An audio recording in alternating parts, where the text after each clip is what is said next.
Mga kasolid, may bago na namang pasabog. Tuluyan ng nabuking ang sabuatan sa pagitan ni Madriaga at ng iba pang mga personalidad na pilit sumisira sa ating mga lider. Ngayon, nagwagas sa paglalabas ng mga matitinding ebidensya ang vlogger na si Antecler sa kanyang pinakabagong critical expose. Sa mga dokumentong kanyang ipinakita, malinaw na may ugnayan ng mga taong ito upang bumuo ng kwento na magpapabagsak sa mga opisyal na ayaw nilang makita sa posisyon. Ang expose na ito ay nagpapakita ng mga chat logs, mga audio recordings, at mga transaksyong sadyang nakakagulat at nakakagalit. Hindi lang ito basta paratang, ito ay base sa mga matitibay na materyales na sadyang nakakalusaw ng katwiran ng mga taong nagtatanggol sa kanila. Ang pagiging aktibo ng mga personalidad na ito sa pag-atake ay may katapat na pondo at direksyon mula sa mas malaking grupo. Nakakatakot isipin kung gaano kalalim ang kanilang plano at kung sino pa ang mga susunod na target. Pero salamat sa mga taong tulad ni Antecler na matapang na naglalabas ng katotohanan, hindi na tayo magiging bulag sa mga nangyayari. Ang bawat ebidensya ay patunay na may malaking laro na nangyayari sa likod ng entablado. Huwag hayaang malinlang. Ibahagi ang videong ito at manatiling gising sa mga katotohanang ibinubunyag para sa bayan.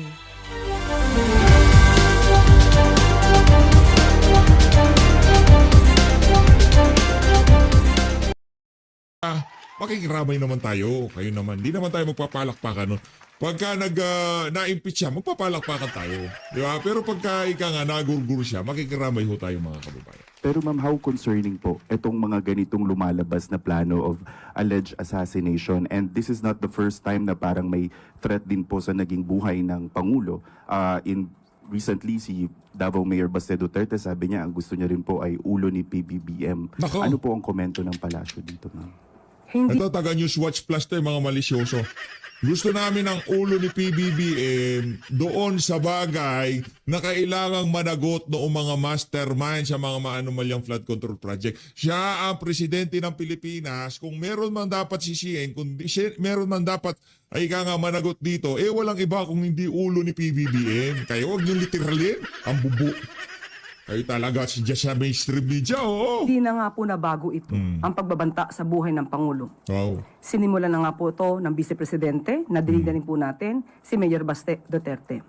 So, hindi na po kailangan mag-utos ng Pangulo para imbestigahan ito. Ang NBI po, kayo po ay nakatalagang mag-imbestiga sa mga ganitong klaseng death threats sa Pangulo. At kahit sino mang ordinaryong tao, meron po kayong obligasyon na imbestigahan ito.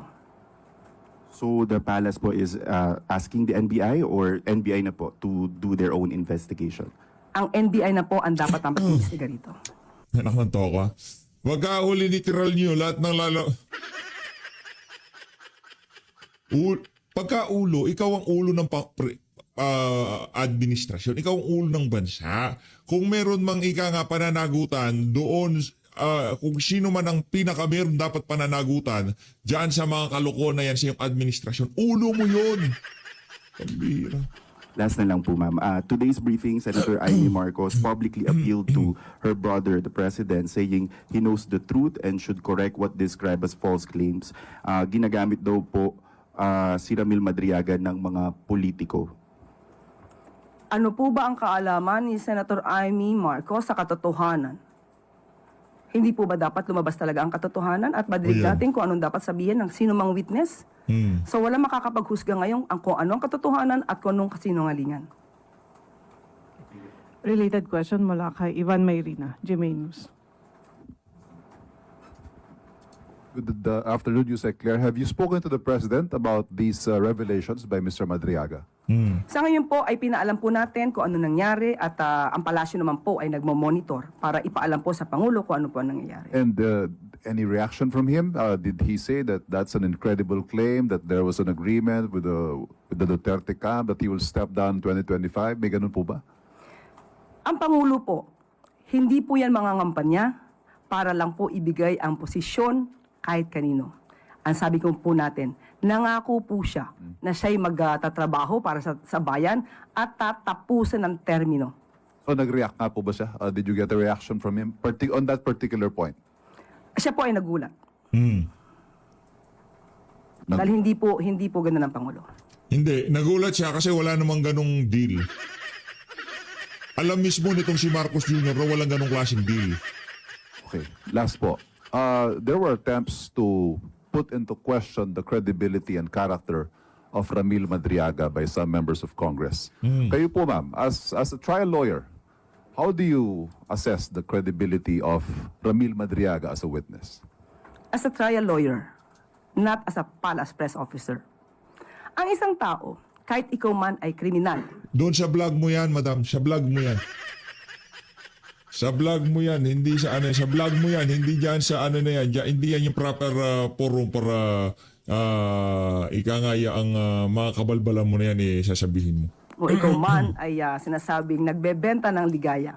Kapag ikaw ay may kaalaman at insider ka, hindi pwedeng isawalang bahala ang iyong sasabihin. Hindi questionable ang kredibilidad anumang antas mo sa buhay.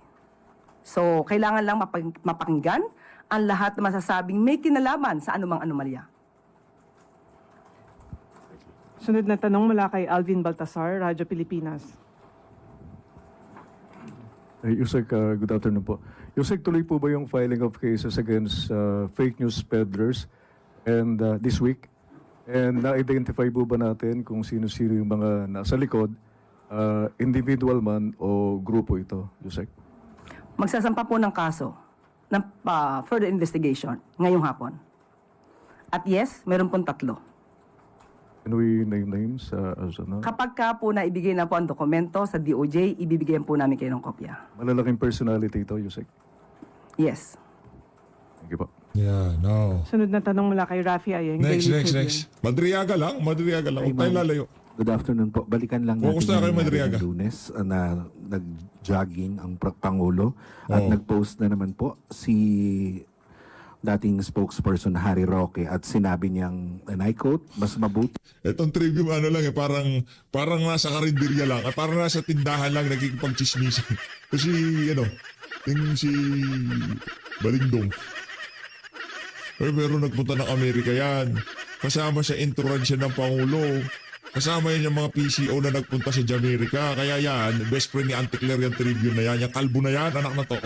Pagka nakita niyo siya, sabi mo, pinapakumusta siya ni PH Update. mag-release ng medical bulletin kaysa patakbo-takbo ng ilang metro. Correct. Tama naman. Oh. Para po sa Pangulo, gusto lamang niyang ipakita sa mga nagmamahal sa kanya at sa taong bayan kung ano pa talaga ang kanyang health condition. Hindi nga makikita yung health condition sa pagtakbo mo ng 2 dipa. Hindi ganun yun. Yung pagtatalon-talon mo ng 3 beses, ibig sabihin, lalabas na kagad yung health condition mo. Kabalbala naman ito si Ante, oo. Ito po ay para maisantabi ang mga kasinungalingan na ngayon ay nagsisirculate laban sa kanya. Ang pagtakbo po ay hindi masama. Mas maganda po na tumakbo ng ilang metro kesa tumakbo sa kamay ng batas. Oh, naku, matindi yan. Atty. Harry, oh. Binabanatan ka ni Ante mo, oh. Ante mo pagod na. At tandaan po natin, Nakita ko mga kababayan sa mga mata ni Auntie Claire, hindi nga na parang pagod na siya. Yung sigurong physical niya, yung mukha niya, naaayos pa ng kahit papaano pero yung puso't sa loobin niya, hindi niya wala na. Yung intensity, yung enthusiasm, yung passion, di ba? Wala na yung kay Auntie Claire. Wala na tayong naririnig na pagbira na kagaya nung dati. Gusto namin yung OG na Auntie Claire, yung lumang Auntie Claire, yung hinahanap-hanap namin. kahit naman po noong nakaraang Pangulo, ilang linggo siya nawawala. Pero anong sinabi ng kanyang mga alipores at alagad? Ito po, Alipores, oh. nandyan po si dating presidential spokesperson Ernesto Abella. Ang sabi, as far as I can see, there's really no need to do that. Release Duterte's health records. Kahit na po itong si... Kasi mayat maya nagpapakita naman siya. At okay naman ang estado ng kaisipan niya. Hindi pagka sinabing health record, hindi lang yun, physical. Madam utak, kasama yun, ha? Kasama yun. Hindi naman porket healthy yung katawan mo, okay ka na kagad. Kaya nga pati Paul Buruntes, dapat ilabas niya si Marcos Jr. Bangag talaga. Harry Roque. Ang sinabi po niya, I don't think the people should worry about lack of transparency because the president himself will say what his condition is. So, nakita na po natin kung anong kondisyon ng Pangulo. Kayo po mismo ang saksi. So ganito mga paninira nang galing lamang sa kampo ng nais na pabaksakin ng Pangulo, sila po ay mga mapanira lamang at walang magawa sa buhay. Ma'am, on another topic naman po, yung pinaka-latest is sa patuloy na hindi pagharap ni VP Sara sa impeachment proceedings. Ano po ang nakikita niyong ang masasabi ng palasyo tungkol dito? Choice niya po yan. Kung ayaw niya pong ipakita sa taong bayan ng katotohanan at yung issue about accountability and transparency, yan po ay hindi niya pinakikita sa taong bayan ngayon. Choice niya po yan. Aray. Wala bang sundot na, makikita ho natin kung wala namang itinatago, dapat magpakita. Walang ganon. Nawawalan ka na ng gana. Ayoko yan. Kasi dapat consistent ka. Yung husay mo nung una, ilabas mo ngayon. Hindi pwedeng sa una ka lang mahusay. Hindi pwedeng ganon. Sa lahat ng bagay ho mga kababayan, ang sikreto talaga consistency. Hindi mo kami mabadadaan doon sa mga 3 salita tapos na kaagad, ilabas mo yung galing mo ante. Ilabas mo yung husay mo. Pabidahan mo kami. Thank you. Sunod na tanong mula kay Marisol Halili, TV5. Oh. Good afternoon, Yusek. Yusek, may we have Palace's reaction about the filing of petition of the United People's Initiative?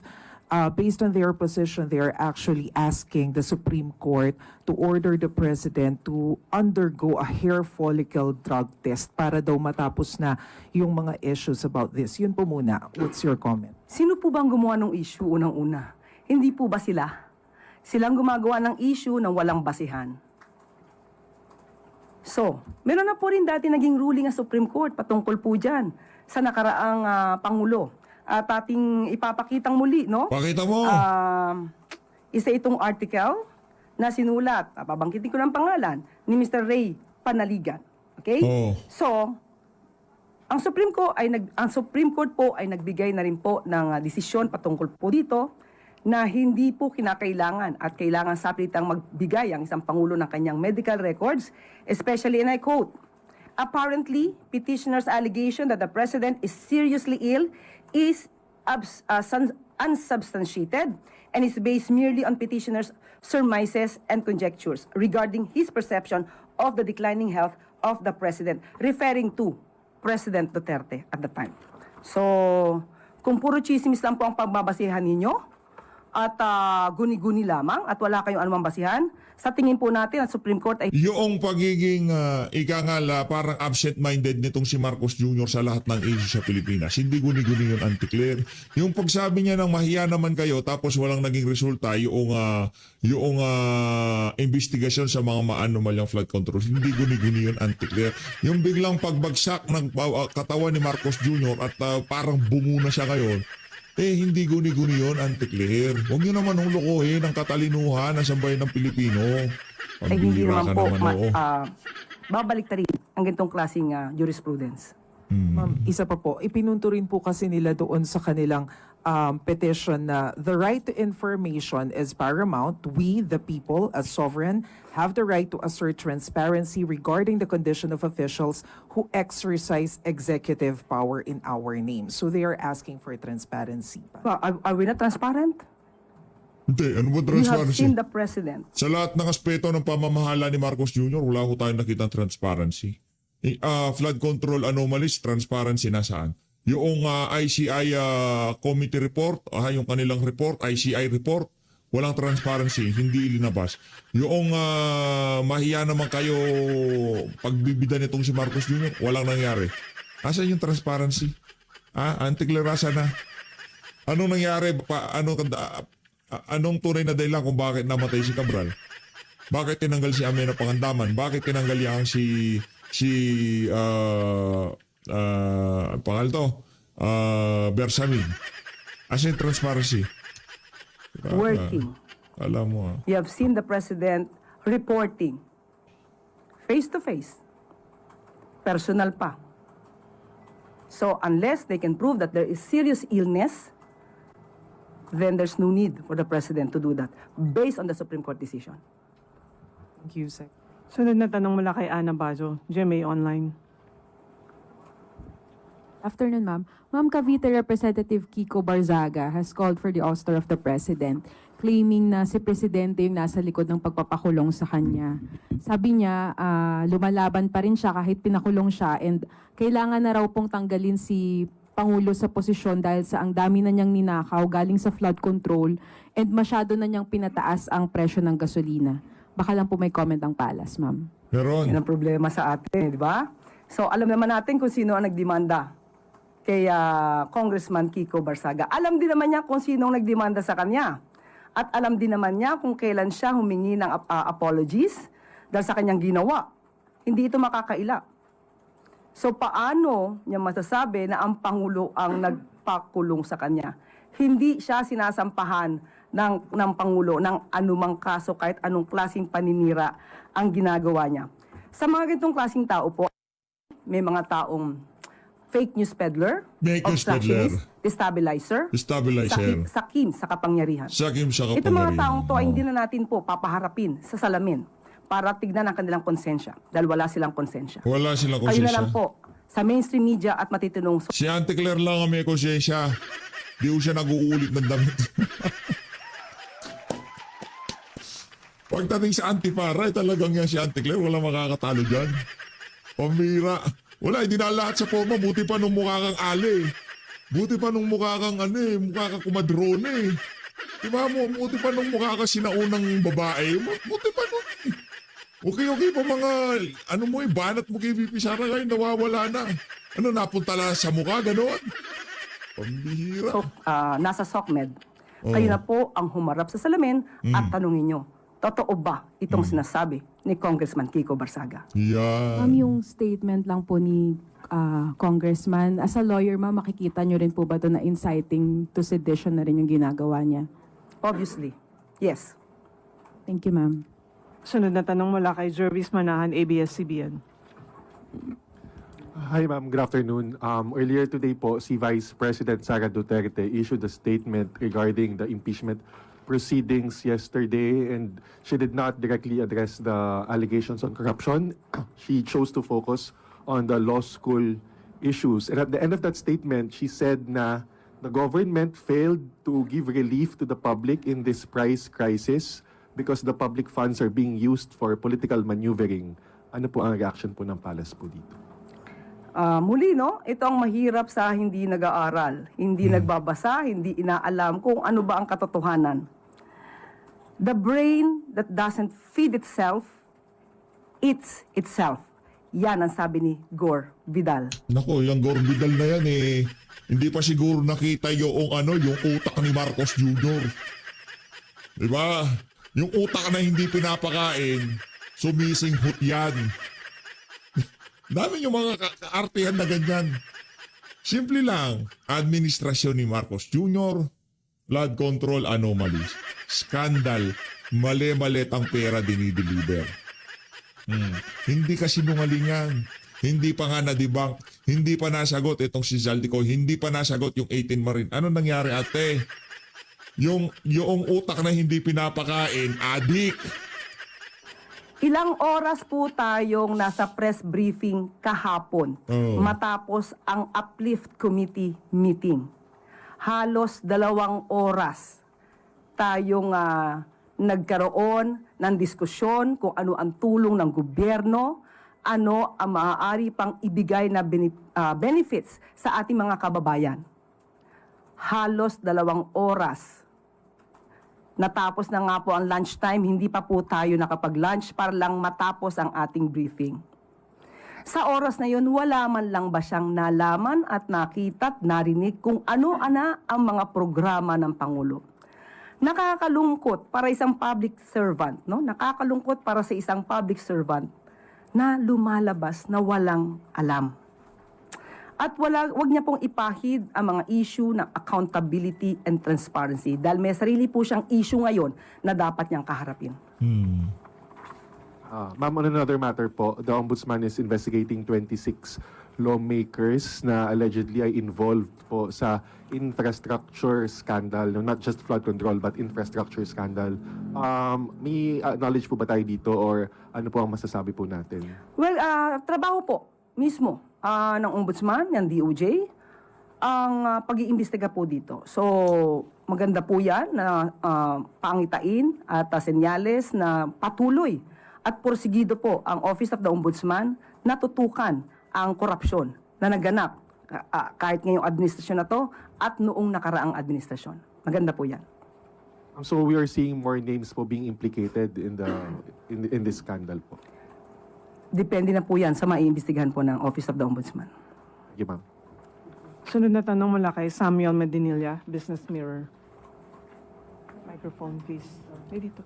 Kay Mase.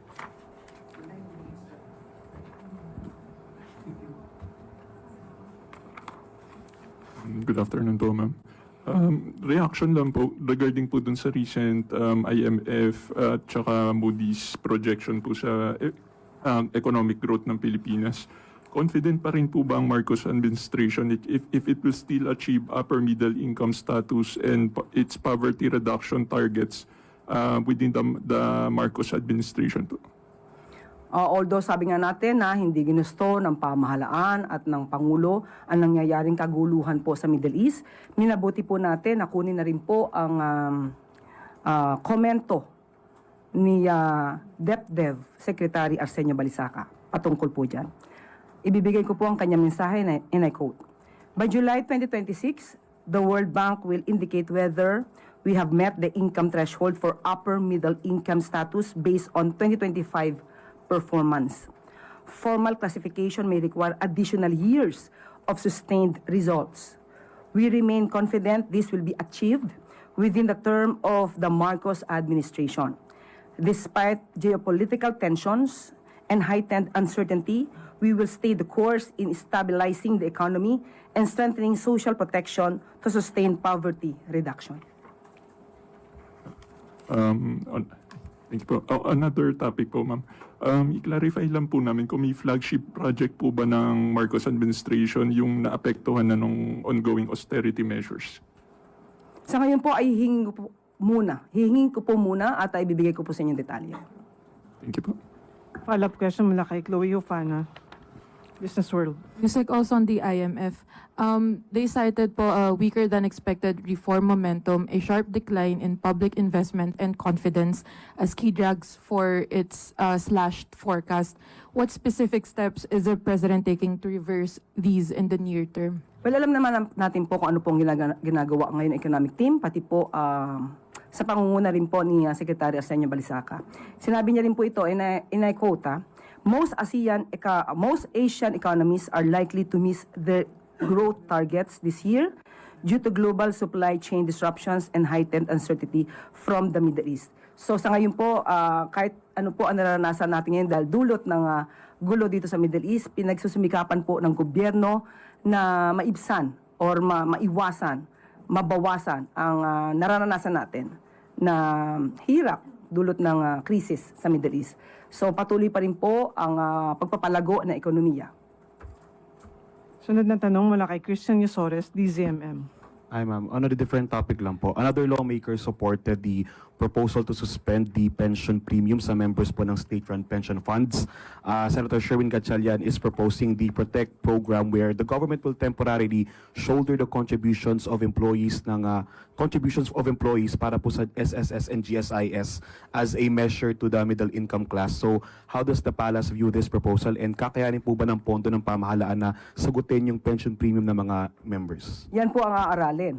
Pero sa ngayon po, meron na pong ginagawa na ang SSS, ang GSIS at pag-ibig para sa ating mga kababayan dahil nga sa nangyayaring gulo dito sa Middle East.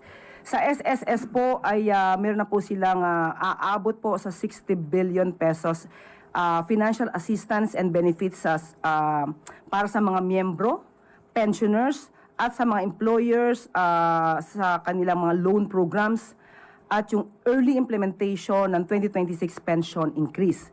At nandun din po yung loan penalty condonation, pati po sa employer na patungkol po sa contribution delinquency.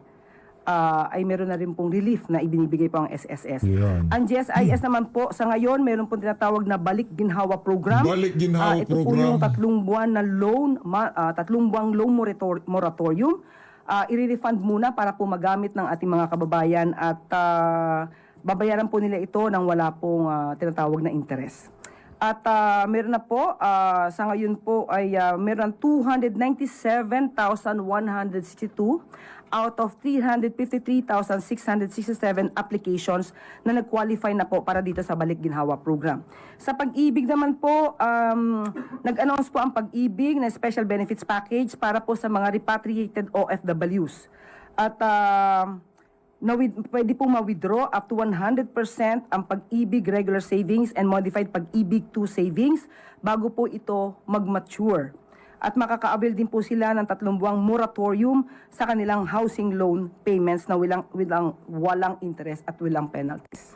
Thank you, ma'am. Isang follow-up lang po doon sa question ni Kuya Alvin kanina, doon sa magpa-file po ng complaint against po doon sa mga nagpakalat ng fake news sa health ng Pangulo. Last Monday po si Senator Amy, nagbanggit po siya ng statement related din sa health ni President Marcos, and later that afternoon, si Pangulo po, siya po yung mismo nag-debunk ng mga claims about his health. Possible din po ba na makasama sa mga irereklamo ang kapatid ng Pangulo?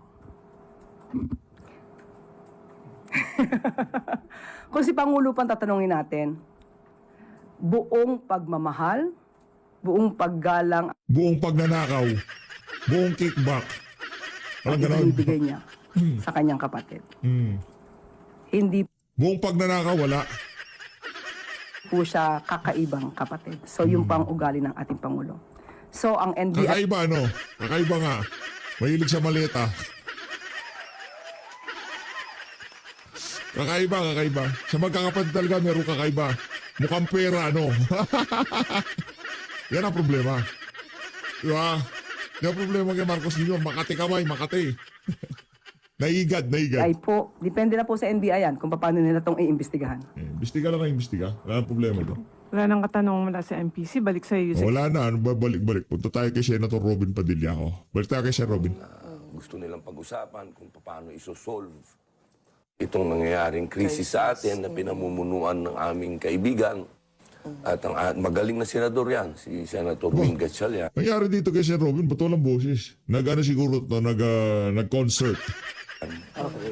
Siya ang namumuno Nag-concert si dyan. Sir Robin. Kasi sa din naman ng sa Ways and Means dati.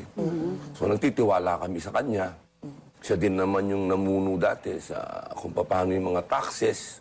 So Rekta ho tayo doon sa testimonya ni Madriaga. Ano ho yun, yung mga usapin sa Senado. Hindi naman interesado mga kasama natin dyan. Kalokohan yun, suspendin yung oil deregulation law. Hindi gagawin ni Marcos Jr. Baka batukan siya ng mga amo niyang oligarko. kami nagkasundo, kaya marami nagsasabi, ba't parang parehas kayo ng ano ni Mayor? Kasi ganun kami nagkita, hindi naman kami, kasi mahilig sa kantahan yun din. Umiinom din naman si Mayor dati. Pero hindi kami naging ganun magkaibigan. Ito pong mga nangyayari sa pinaka-biggest issue ngayon, Attorney Trixie, is yung hearing kahapon sa Kongreso about the impeachment of VP Sara. Ano po yung reaction ninyo doon sa mga narinig ninyo kahapon ng mga testimonya about against VP Sara? Lumang tugtugin. Narinig ko na yan. Of course, si Madriaga bago. Pero yung ginagawa nila doon, okay naman, trabaho nila yun. Di ba? Bigay natin sa kanila yun. Gusto nilang gawin yan, di sige. Mandato nila yan. Ang hiling ko lang sana sa ating mga kapatid dyan na mambabatas sa malaking kapulungan. Ayaw nilang tawagin silang mababang kapulungan. So dyan, sa malaking kapulungan. Sana pag-usapan natin kung ano yung una nating dapat pag-usapan, ang paghihirap ng taong bayan ngayon. Kasi yung pinag-uusapan ninyo dyan, wala na kinalaman yan sa paghihirap ng taong bayan ngayon. Hindi, saka Sen Robin di ba? 2023 pa lang, pinag-uusapan na natin yan Script ni Trililing yan, di ba? Script ng classmate mo yan, Sen Robin. Noong 2023 pa yan, 2024, hanggang ngayon di na natapos. Nagkakagulo na sa Middle East lahat. Duterte pa rin ang issue nila dyan sa malaking kapulungan na yan. Awa naman tayo sa mga Pilipino ngayon. Hindi yan ang gusto nilang mapanood. Ang gusto nilang mapanood, paano natin isosolve itong paghihirap nila ngayon. Eh kung ganyan no, ang gusto nyo, aksahin natin ang kuryente, aksahin natin ang mga tubig, pagkain, lahat. Alam ko yan, naghihiring ako eh. Ang daming gastos dyan. Tapos, harapin na natin ng katotohanan eh. Hindi ko alam kung ito ay makakarating ba sa amin ito. Itong impeachment na to, sa amin, sa Senate.